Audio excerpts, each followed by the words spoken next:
Alright, so I just wanted to show you my ABS slurry method of making sure that your prints stick when you print with ABS.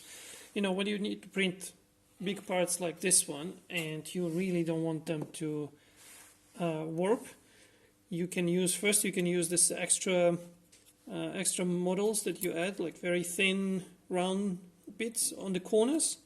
Just will add extra suction. Also, if nothing else works, the ABS slurry is coming for help. You just take a bunch of ABS scrap that you have, put it with acetone, wait for a while, and then you will get a slurry. Acetone also can be used for, you know, vapor smoothing, like this one. Look at that shiny bit. Ooh, so sexy.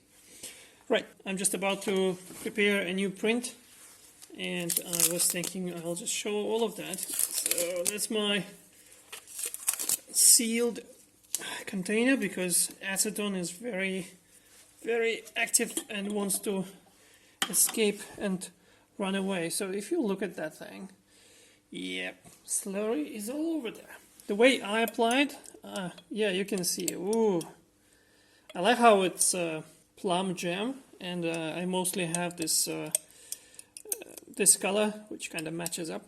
But anyway, so you just, you know, mix it up. I'm using this spatula.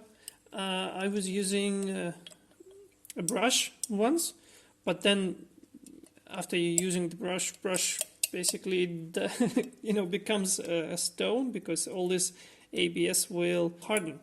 Anyway, so what I do is I just spread it out as thin as possible.